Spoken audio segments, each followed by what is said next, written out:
Alhamdulillahirabbil alamin. Ya, wis elok tenan ya. Bareng gelem sholawatan ya ora kalah karo hadroh sabilu tobah. Apik kene wis duwe dar buka kok saiki. Ayo, luar biasa, Nduk.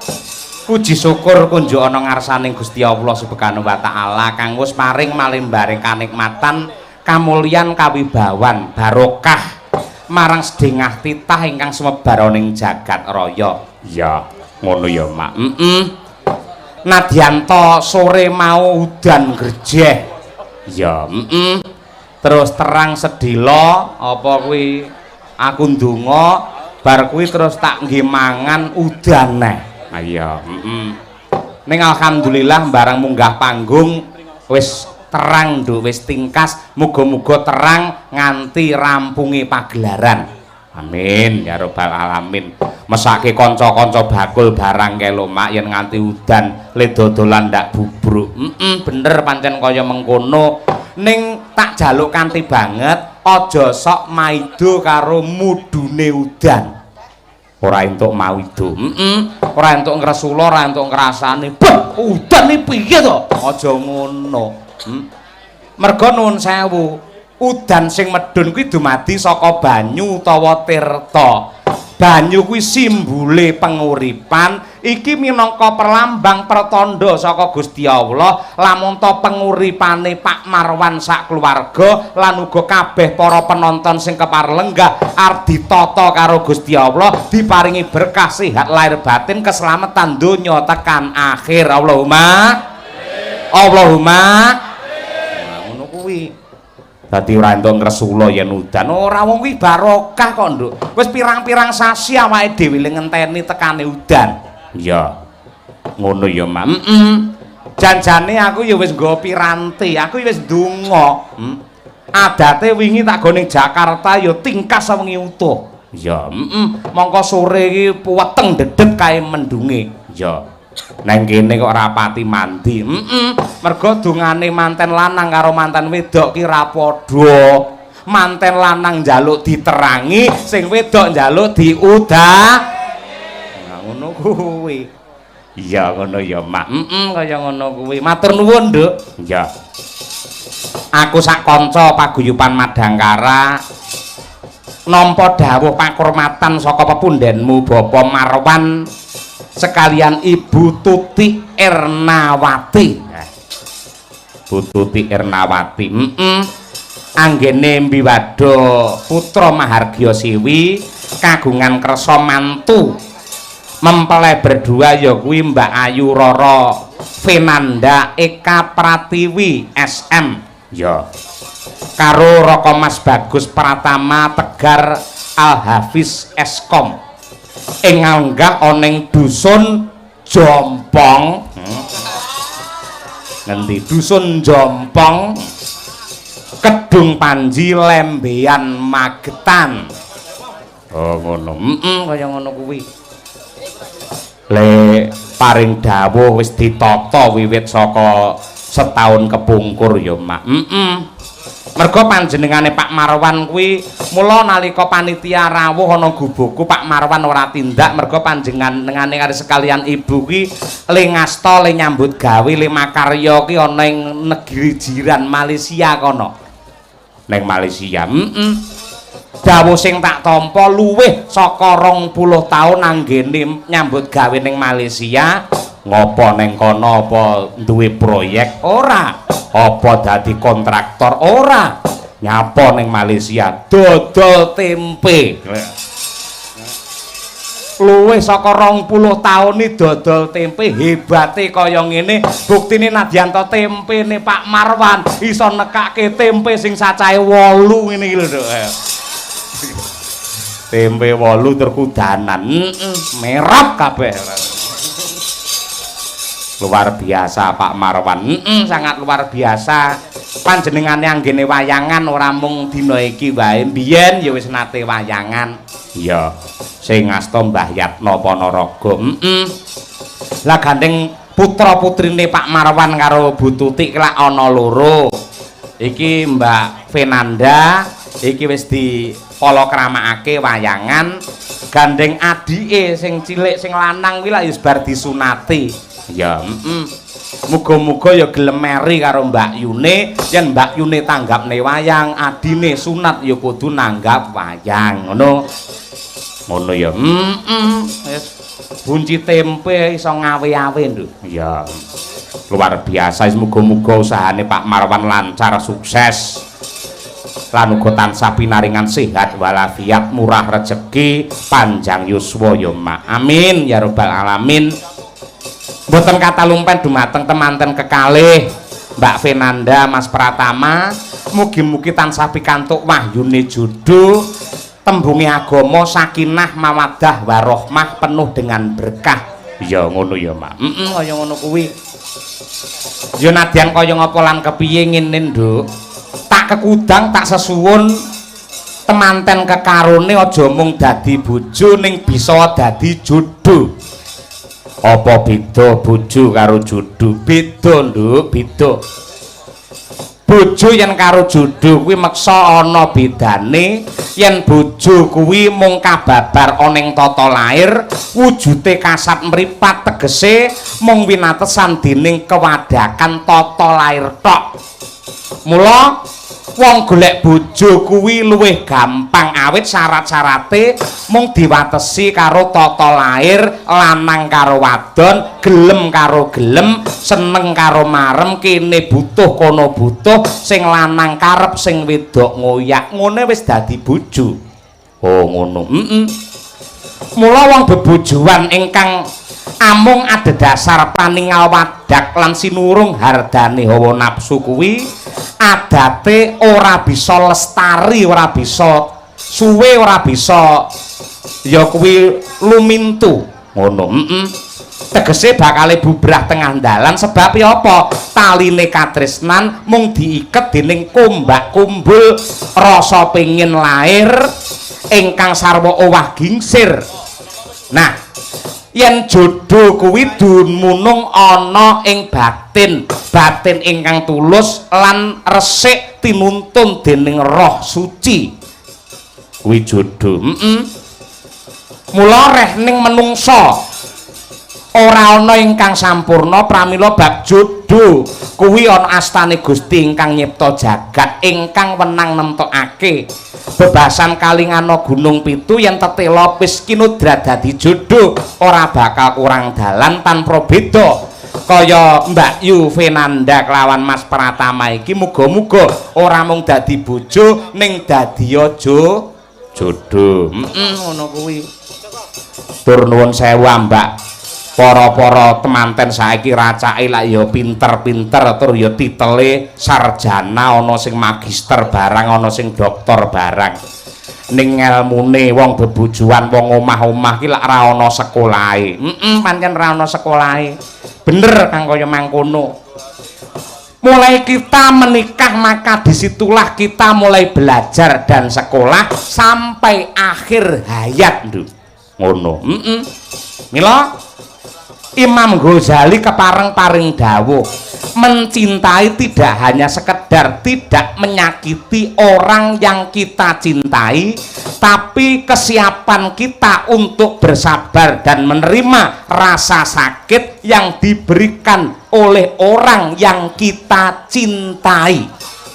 oh ngono yen pancen ngaku tresno ngaku sayang kena ditonton lek disakiti karo pasangane kok nesu kuwi ora tresna nek disakiti karo pasangane malah mesem malah gelem ndongake kuwi mutiarane katresnan ngono kuwi mergo saiki wong pacaran wae iki mung nepsu tok kok Nduk mula adate setahun rong tahun mung gawe petang tahun iso pedhot turun dalan ngono kuwi mergo mung lambarane mung nafsu wae iya Pak pirang-pirang mongko petang tahun apa-apane wis dinehne kabeh sing kudune dinehne nalika wis rabi saurunge rabi wis di DP dhisik ngalor ngidul wong loro gawe omah-omahan cilik wong rong rabi le nyeluk wis papah mamah angger sing wedok ulang tahun dolke kenal apa dolke apa-apa ning kocap terope karo wong liya wonge ya teko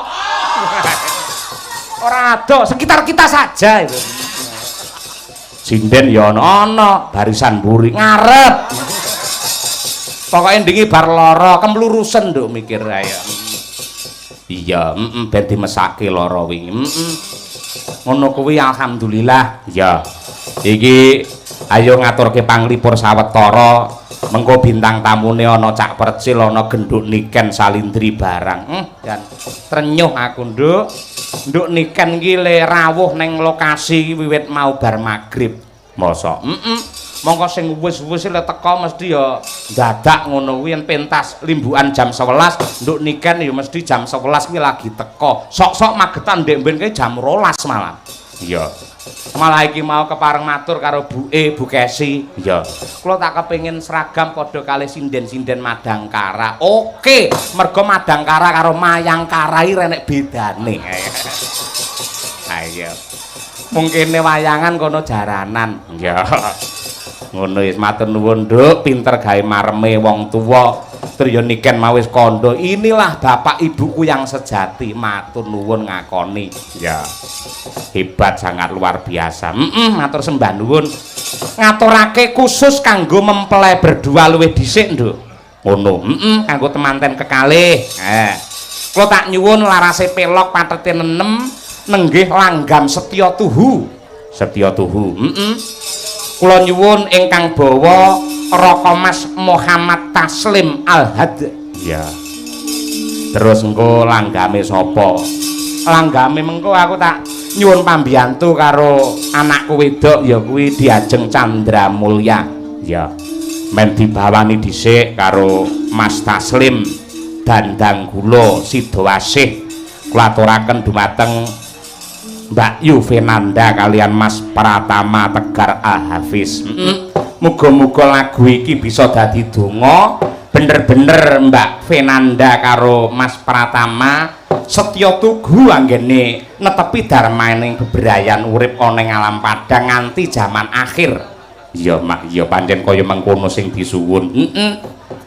Ugi nuwun sewu matur nuwun dumateng para panitia ingkang sampun paring pakurmatan pasugatan dumateng kula sak kanca. Matur nuwun juru ladi ing Grapyak Semana, apa wae apa sing dikersake karo awake dhewe mesti wae dipinangkani diwujuti. Matur nuwun. Kuwi merga saka pinter ngatur ya kuwi Pak Marwan karo Bu Tutik. Luar biasa, Nduk, hebat kaya mengkene. Mula piyayi wayangan kaya Pak Marwan ngene iki patut nggo conto, patut nggih tepa tuladha. Kejaba ngurip-urip marang seni budaya wayang iki uga dana rasa. Nyenengake piyayi sing semene akeh, sing rawuh ning lokasi ya tumplek-blek kaya ngene, sing mirsani ana YouTube Kuntadi Channel tak inceng ini rekor untuk Kuntadi Channel mergo mencapai 5.000 penonton pasang mata. Ya. TikToke piro TikToke? 200. Ora apa-apa. Matur nuwun sanget. Lan ugi para kadang-kadang bakul sedaya menika lantaran Pak Marwan anggenipun kagungan kersa satemah pikantuk lantaran rejeki lho kaya ngono kuwi lho, Nduk. Iya. Durung tukang panggung, tukang tirop, tukang son lan liyane kabeh antuk pangan lantarane Pak Marwan. Gelem wayangan kaya Pak Marwan wis ta ora bakal lokak ning Malasaya kebak, ora bakal kutah ning Malasaya wutuh. Iya, pancen kaya mengkono ya, Mak. Matur sembah nuwun. Yo paling ngaturake lelagon meneh. Coba iki sing diantu-antu karo Piyayi Lembean. Ya, Dung Panji ya kuwi bintang yang lagi viral ana media sosial, mbuh kuwi YouTube apa ning TikTok ana ning IG, walah luar biasa. Ya kuwi anak wadon Genduk Niken Salindri. Wah, ya luar biasa. Nah, coba kaya apa? Disuppoti sing gayeng, sing gumyak. Para penonton nyuwun tepuk tangan yang meriah untuk Niken Salindri hadir di sini. Wah. Luar biasa iki. Iki ora angger wong ewo lho sing iso ditekani Niken Salindri ngene iki. Jan bejane Pak Marwan tenan iki, luar biasa, Nduk. Alhamdulillah. Bengi iki kok cantik banget. Masa? Nadyan ngangge bayak rombongan karo kancane iki padha Ning parandene sampean ketok mencorong dhewe. Mila to, Pak? Heeh. Enek apa? Tunggoni sapa to wesane? Ditunggoni sapa? Boten. Ya kan ingin tampil apa ya? Tampil beda. Untuk Bu Kesi dan juga Pak Yoyo. Luar biasa. Ya, yang dulu kan rada nggak bisa macak gitu toh Pak saya. Kalau sekarang kan sudah pinter macak gitu toh Pak. Pinter. Cium Pak. Cium. Lah rumangsamu apa aku moh? Aku kangen nih tenan kangen. Luar biasa kene Ayu. Wong ya iki anakku wedok. Ora enek dosane, ora enek harame, ya toh? Nggih, leres. Sampe nganggep bapak karo aku lak tenanan toh? Nggih, Pak. Lah iya cium lek. Boten dosa nggih. Boten dosa kan niki kados anak kalih bapak. Nggih toh? Kaya Bu Kesi kan ya ndak mungkin nek ate cemburu kan ya ndak mungkin toh Pak yo. Ning ya aja kerep-kerep ngono, suwi-suwi lato-lato ku atos dhewe. Iya, aduh. Nggih, alhamdulillah saged sowan teng daleme Bapak. Nggih, Bapak Marwan. Bapak Marwan sekeluarga niki acarane pernikahan. Pernikahan. Namanya? Wah, sik tak maca sik ora apal. Wah. Sing nikah ya ki Mbak Fenanda melawan Mas Pratama. Melawan? Bakal engko bengi. Melawan. Bar iki titenono lek penonton wis sepi engko tinju mantene engko. Mila to, Pak? Lha ten napa? Lha ten napa kok tinju? Mbuh takono dhewe kae nek mantene ngono kaya ngono. Mbak Fernanda kalian Mas melawan. Melawan Mas Pratama. Mas Pratama, semoga menjadi keluarga yang sakinah mawaddah warahmah. Amin. Semoga langgeng sampai akhir hayat hanya maut yang memisahkan. Mugi-mugi tansah pinaringan sehat selamat wilujeng. Tansah pinaringan momongan ingkang sae. Barokah berkah selawase. Amin ya rabbal alamin. Penonton sakmono mbiyane iki kabeh ngenteni kowe. Alhamdulillah. Nika kabeh fan berat Niken Salindri. Nggih napa mboten, Pak? Jenengan seneng kalih Niken Salindri nggih? Nah, mula sing nonton nganti pirang-pirang, sing nonton pirang-pirang, sing nanggap arang-arang. Ayo. Alhamdulillah ning mboten napa-napa ngeten iki nggih didongakne sedanten. Mugi-mugi rezekine kathah barokah turah-turah rawokaning malah kebak saged nanggap wayang Bapak Yoyo kalian Niken Salindri dhewe-dhewe lah yo. Ngoten to Pak. Amin. Saged munggah kaji. Amin. Diamini mabuk. Didongakne kok meneng ae. Aja galak-galak. Krungu suaramu banter asam lambungku kumat malian ora. Alon-alon ae. Nggih, alhamdulillah niku mau kan udan to nggih, Pak. Udan deres ket jam 12 siang kira sewa. Kira warga-warga wae ket jam 12 siang ngantos dalu niki wau to. Alhamdulillah niki wau pun terang alhamdulillah. Mau ngene lho. Dadi aku teko magrib udan. Terus tak dongani to, to. Alhamdulillah jam 7 iki terang mendunge iki ngulon kabeh, to. Ngulon irono. Ngulon kabeh. Lah jam 8 balik ngetan nggo kancane. Yes neh lho.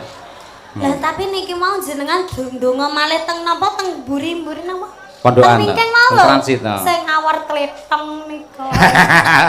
Oh iya. Dan niku kan langsung terang to, Pak. Masyaallah jenengan kakone hebat saestu. Dalang ngropel penerang udan. Oh iya, manggep dukun aku mending ora. Ora apa-apa. Mergo yen nganti piyayi kagungan kersa yang nganti udan, sing nanggap ya mesakne, sing ditangkap ya mesake, penontone bakule mesake kabeh. Nggih. Leres. Pun saiki nggih kangen-kangenan ini momen yang istimewa ya toh. Mumpung ketemu karo ibumu toh, Bu Kesi toh. Nggih. Jajal. Bu Kesi ya pernah viral di era tahun 45 gitu. Tahun 90-an toh. Ning saiki sing nyusul sampean viral di era 2020 dan sampai sekian. Ora apa-apa toh berdua karo Bu Kesi. Idaman. Iya. Bu Kesi mumpung petuk karo anakmu wedok iki. Ayo Bu. Sing Pak Ambung ben ra Pak Yok terus. Ayo, Nah, aku tak madhep rono lek ngene iki malah aku wisin dhewe to. Aku yo ngadeg to, Pak. Ya iya ngadeg. Dadi yo sindane yo Mbak Nun sewu jenengan wis rada sepuh tetep ngadeg. Wong ngedekne aku ae pinter mosok ora ngadeg. Jane aku sungkan lho, Pak. No. Kok karo anakku sing ayu-ayu tengah iki Winong Birgita, yo. Ora. Entek. Ayu ya kanggene wong umum. Yen kanggone Cahya Kuntadi yang spesial Ayu Dewi tetep Sukesi Rahayu kuwi tenan. Gombal ora percaya. Yo. Aku ki omong lahir batin. Nek Nduk niken, aku ki ya hidupku sudah tergantung kepada Bu Kesi. Dadi ngopo lek ora nek Bu Kesi? Aku wis bingung. Aku rekake ke Bu Kesi ki lak ning kampus. Aku tak gaonono dhuwit, Bu. Gawane dhuwit pirang-pirang, aku tak ning mall. Tekan mall ya bingung. Akhirnya mulai ora tuku apa-apa. Dalang ning endi ae tanpa Bu Kesi, wayang aku akan hambar tidak ada rasanya. Lho ngono kuwi. Yo. Percaya ora, Pak? Percados malah kula. Ayo, aja percaya wong aku dhewe ora percaya. Kapan nggih kula ngoten niku nggih, Pak? Ora sah kesusu, ora sah kesusu. Nggih mboten maksudnya dihormati ngoten niku lho terus wong wedoke niku disayang sepenuh hati setulus-tulusnya niku Pak. Kapan kula, Pak? Ya ndang kok Nduk ndang. Aja ngono kuwi omonganmu mari bingung wong pirang-pirang. Nyatane mbuh kancamu, mbuh teman akrab, mbuh teman sing piye malam hari ini ya kuwi Mas Dalang Akbar saking Nganjuk ya rawuh neng wayangan iki. Ya luar biasa lah. Piye, aku mbiyen nyusul Bu Kesi ngono kuwi. Ayo. Besok lek bar iki lak nikah lek tanggapan ning Magetan to, Akbar mulih ning Nganjuk to. Lek aku ora ngono, bar wayangan aku nusul Bu Kesi nyindeni Pak Ano. Sesuk-esuk langsung ning hotel aku. Oh ngoten nggih, Pak. Nginep istirahat sik ngono lho. Kalih Bu Kesi. Ya ora dhewe-dhewe ngawut ya ora. Enggak boleh. Ayo enggak boleh seperti itu. Bu Kesi iki piye anak iki? Nduk niken. Dalem, Bu. Anakku sing ayu dhewe sing tak tresnani bocah kok setinik-tinik kaya ngene. Ya Allah. Nduk, ngene ya, Nduk. Bu Kesi kuwi wis pengalaman suwi rabi karo dalang. Nggih. Dadi bojone dalang kuwi ora sembarangan atine ya. Kudu duweni ati sing jembar, kuat, sabar, bakoh. Sebab apa? Dalang kuwi ngerti dhewe ta? Depane sinden ayu-ayu, penanggape penggemare juga orang cantik-cantik. Justru kadang-kadang emak-emak ning desa-desa kuwi nekat-nekat. Awakmu ngerti ra? Pacarmu Mas Akbar, penggemare teng TikTok beh. Teng telecek. Emak-emak kuwi yo lek ngerti Akbar mesti diambungi ning dalan. Lek ora percaya pacarmu kono ning tengah, dikruyuk karo emak-emak. Ajur genah ajur ya. Semono uga Pak Cahya ya kaya ngono Nduk. Ning awake dhewe aja kuwatir. Nggih. Awake dhewe yen pancen seneng karo bojo sing profesine dalang. Janji karo Bu Kesi. Siap menerima segala kekurangan, siap dadi ati sing ngombo jembar. Nggih. Ya? Siap. Tenan lho ya. Mumpung Mas Akbar sampean ditegur, dinasehati, diseneni, dilolokke ngene. Mental kudu kuat. Nggih, siap. Kita itu punya cinta. Jadi yang namanya cinta itu tidak hanya sekedar kita minta yang dari seorang yang kita cintai, tapi kita harus memberikan yang lebih kepada orang yang kita cintai, termasuk manten berdua. Jadi Mas Manten sama Mbak Manten paling kula nggih, soalnya kula pengalaman niku 15 tahun rabi kalih Pak Dalang. Jadi kula menika menawi Pak Cahya menika dadi geni, kula sing dadi banyune. Dadi yen dheweke arep nesu muruk ngoten nika, kula siram banyu. Sampeyan elus-elus bathuke, sampeyan sayang, sampeyan pijeti wis lek ora langsung mapan. Tenan. Ngono ya Ken ya. Oh nggih. Nggih siap, Bu. Ning sok lho kan, sok masa depanmu masih jauh. Nggih, mboten keseso, Pak. Nggih. Masih ada pilihan banyak. Iya bener. Andel nih omongane iki. Pilihan banyak nggih. Matur nuwun nggih. Lah saiki iki lak apa panyuwunmu lak iki ana lagu sing lagi viral. Iya. Ya pengen kok tembangne bareng karo Bu Kesi. Ibu, Nadyanto iki mau ora latihan ning dicoba. Syukur yen iso kompak, ewadene enek cewete enek kurange ya nyuwun pangapura. Nggih. Heeh. Ya kuwi lagu apa kan? Lamunan. Karya Wahyu. Mas Wahyu. Tum. Ayo. Mas Wahyu coba kaya apa? Ning ya alon-alon iki ditata dhisik. Ayo apa pamane ana kurange ngapunten. Lagi belajar wau pas nang pondokan lho niki. Heeh. Spesial untuk warga masyarakat di Kedung Panji, Lembean. Nah ya, ya. Jadi luar biasa. Tepuk tangan untuk pengrawit Madangkara spontan jadi mergo nuruti panjaluke genduk niken. Alhamdulillah. Tas. Semangat ya Nduk ya. Semangat Bu. Semoga nanti penjenengan karo Mas Akbar semakin kuncoro. Amin. Bapak Yoyo karo Bu Kesi semakin sakinah mawadah warohmah yo. Amin. Mantene yo sakinah mawadah warohmah. Amin. Melengku siji, ojo pernah tukaran. Nggih. Buatlah cinta itu yang indah. Rungokno. Bar dilungokne le ya. Iki mahasiswaku mbiyen Muridmu ya Bu Kesi ya? Murid awake dhewe. Heeh. Nakal sampe niken mbok larani tak jewer kuping. Sodet, Krungu sodet. kabar niken mbok nakali. Oh, titenono ya. Bukan Lah, ngelek. cincing ning anjuk. Kamu kok sing nakal niken. Lah kuwi.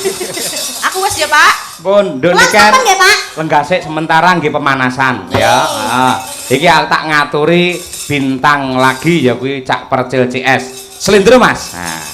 Ayo coba kaya apa? Serampake Cak Percil CS. Monggo pinarak wonten pepanggungan. Ketos.